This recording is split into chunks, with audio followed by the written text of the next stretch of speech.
좋은 아침입니다.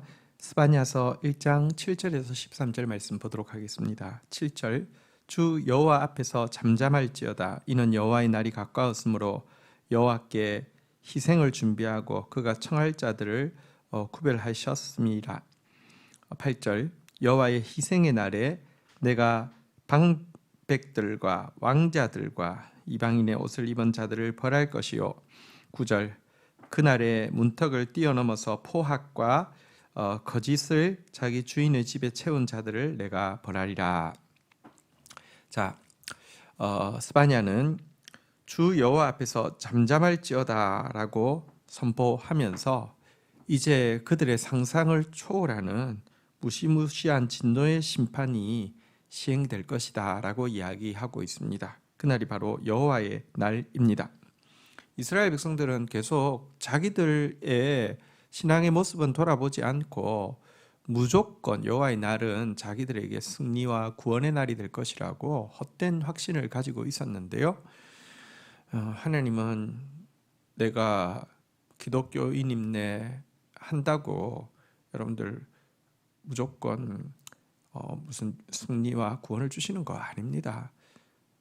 우리가 하나님의 말씀대로 살고 하나님 말씀대로 변화되어지는 모습을 통하여서 진정한 구원과 승리가 오게 하는 것이고요.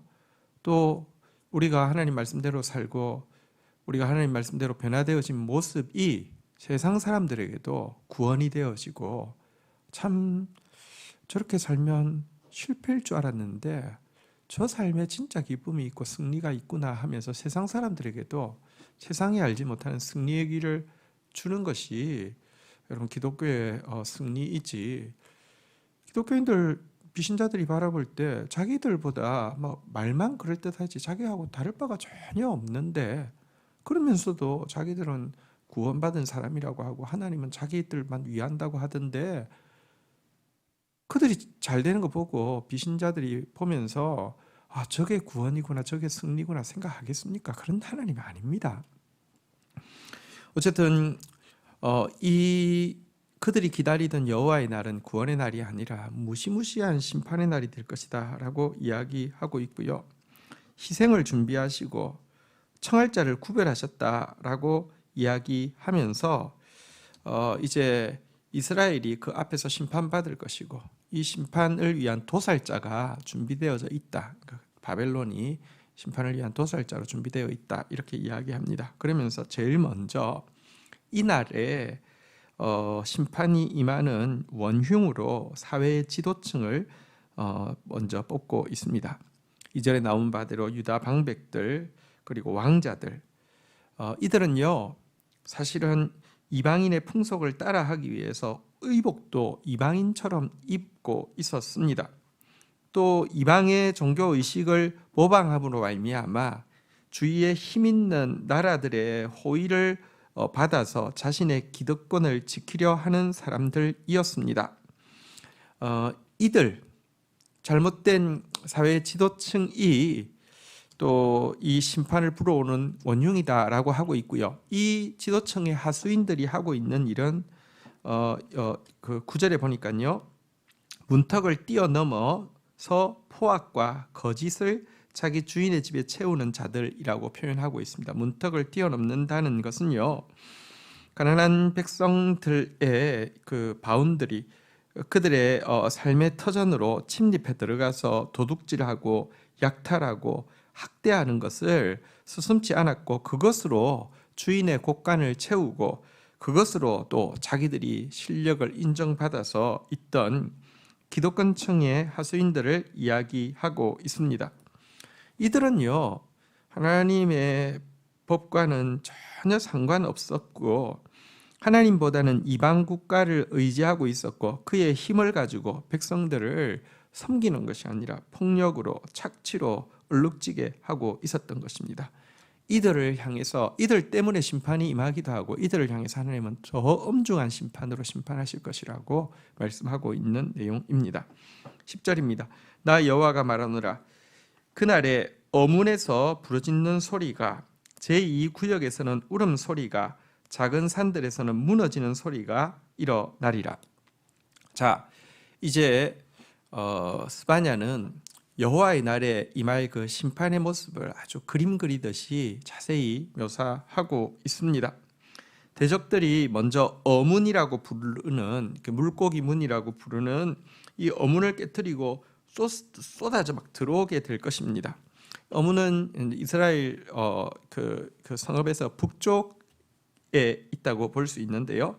그리고 어문에서 인접한 제2구역과 고산지대 언덕들에서는 전란으로 말미암은 혼란과 애곡과 파괴의 소리가 울려 퍼지게 될 것이다 라고 이야기하면서 북쪽 사이드의 어문과 제2구역 그리고 고지대 언덕들 여기에서 일어나는 혼란의 모습을 10절에서 묘사했습니다. 11절에서는요. 막데스 주민들아 너희는 슬피 울라 가나안 백성이 다 패망하고 은을 거래하는 자들이 끊어졌음이니라. 자, 그런데 또 이어지는 11절에서는요. 반대편 남편에 속한 막데스 주민들에 대해서 이야기를 하고 있습니다. 남쪽에 저지대 그리고 상업지대인 막데스 거민들도 동시에 침략군의 공격을 받게 될 것이다 라고 이야기를 하고 있습니다. 이 상업지대의 사람들은요 무역을 통하여서 부를 거두고 있었는데 이제 모두 멸망하여서 더 이상 상거래가 이루어지지 않을 것이다 라고 이야기를 하고 있습니다. 여기 보니까 특별히 막데스 주민들아 너희는 슬피 울라라고 하면서 가나안 백성이 다 패망하고 은을 거래하는 자가 끊어졌습니다 라고 하면서 이스라엘 백성들을 가나안 백성이라고 부르는 장면을 주의해 보십시오. 여기서 말하는 가나안 백성은 이스라엘 백성들을 이야기합니다. 이스라엘 백성들이 돈만 밝히고 돈을 위해서 사는 모습을 과거 멸망했던 가나안 백성이라고 가나안 백성에 잇대어서 가나안 백성이라고 부르는 장면입니다. 선지서에 보면 이스라엘 심판할 때 이스라엘 백성들을 가나안 백성이라고 부르고 있는 것을 종종 볼 수 있습니다. 가나안의 그 물질 숭배와 또 물질 만능과 또 물질을 위해서 포악을 행하고 착취했던 이것 때문에 심판했는데 심판의 도구로 사용받은 이스라엘 더 높은 율법을 가진 이스라엘이 그 같은 모습 가지고 있는데 하나님께서 어떻게 심판하지 않을 수 있겠습니까? 근데 10절 11절에서 북편에서의 그 전란의 모습과 남편에서의 황폐의 모습을 보여주는 것은 이 침공은 그러니까 예루살렘 전체를 포위하고 들어오는 무시무시한 침공이라는 것을 전면적인 전투라는 것을 잘 보여주고 있습니다. 자, 12절부터 보겠습니다. 그때 내가 예루살렘에서 찌꺼기같이 가라앉아서 마음속으로 스스로 이러기를 여호와께서는 복도 내리지 아니하시며 화도 내리지 아니하시리라 하는 자를 등불로 두루 찾아 벌하리니 13절 그들의 재물이 노략되며 그들의 집이 황폐할 것이라 그들이 집을 건축하나 거기 살지 못하며 포도원을 가꾸나 그 포도주를 마시지 못하리라. 유대 지도층과 그들의 하수인에 대한 심판을 선고했다고 하면 이제는요 잘 드러나지 않는 그 무신론자들, 실질적인 하나님을 향한 불신앙을 가지고 살던 백성들에 대한 심판을 언급하고 있습니다. 하나님께서는요 심판할 때 마치 등불을 들고 찌꺼기까지 찾아내는 것처럼 철저하게 심판을 하실 터인데 어떤 사람을 찾아내시느냐? 적극적으로 우상 숭배에 참여하지도 않고 또 하나님에 대한 신앙을 부인하지도 않는 것처럼 보이지만 실제로는 하나님을 살아계신 분으로 여기지 않고 그래서 자기들의 실생활과는 아무 상관없이 없는 분으로 여기고 있던 존재들을 이야기합니다. 하나님은 복도 내리지 않고 화도 내리지 않는다. 다시 말하면 그냥 하나님 이름은 부르고요. 또 하나님 이름 부르면서 우상은 그냥 멀리하지만 실질적으로 하나님은 복도 내리지 않고 화도 내리지 않는다는 것은 없다는 것 아닙니까? 아무것도 안 한다는 것 아닙니까? 자기의 실생활과는 아무 상관도 없다고 생각하는 것 아닙니까?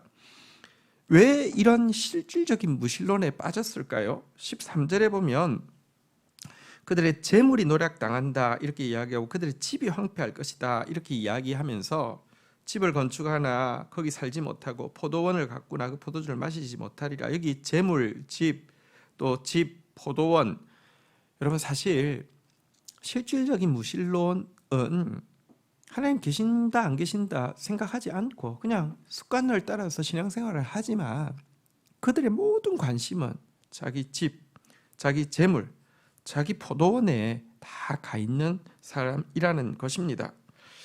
그것만 생각합니다. 나라도 생각하지 않고 하나님 생각하지 않고 그것에만 마음 빼앗기고 있던 것입니다. 그런데 하나님께서 복도 내리지 않을 뿐 아니라 화도 내리지 않는다고 했는데 그들에게 심판하셔서 그들의 재물, 그들의 집, 그들의 포도원 다 거두어 가심으로 말미암아 하나님께서 그들의 불신앙에 대해서 정확하게 갚아주시는 분이심을 보여줄 것이다 라고 이야기하고 있는 것입니다. 오늘 여기에 나오는 심판의 모습과 또 여기 나오는 심판의 이유는 오늘 우리 사회, 오늘 우리 한국 사회에서 특별히 한국 기독교의 모습과 너무나 정확하게 일치하기 때문에 참으로 두려운 마음입니다.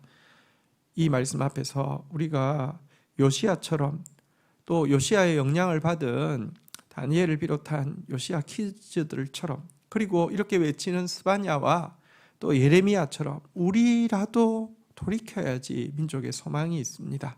자신을 돌아보고 또 회개하고 참회하는 하루가 되기를 축복합니다. 주신 말씀 붙잡고 기도하며 나가도록 하겠습니다. 하나님, 우리는 예수를 믿는다는 이유로 무조건 구원이 있고 무조건 성리가 있다고 이야기하지만 실질적으로는 하나님 말씀과 전혀 상관없는 삶을 살고 실질적으로는 하나님의 모습 조금도 닮지도 않고 알아가지도 않는 삶을 살고 있는가 두렵습니다. 여호와의 날이 참된 승리, 참된 구원의 날이 되려고 하면 먼저 여호와의 말씀이 우리 안에 들어와야 되겠사오니 우리의 형상이 주님 닮은 형상 되어야 되겠사오니 우리를 변화시켜 주시기를 간절히 간구하고 소원합니다. 하나님으로 힘삼는 것이 아니라 힘 있는 권세자들로 힘삼고 있는 유다의 지도자의 모습이 우리 되지 않게 하여 주옵소서. 그 지도자들의 빌붙어서 가난한 자들의 문턱을 넘어서 그들을 착취하는 것으로 그들을 학대하는 것으로 자기의 실력을 인정받고 주인의 사냥개처럼 구는 그런 모습이 또 우리 안에 있지 않게 하여 주옵소서. 심판의 날이 되면 어디 한 군데 피할 곳 없이 두렵고 무섭게 심판이 임할 것입니다.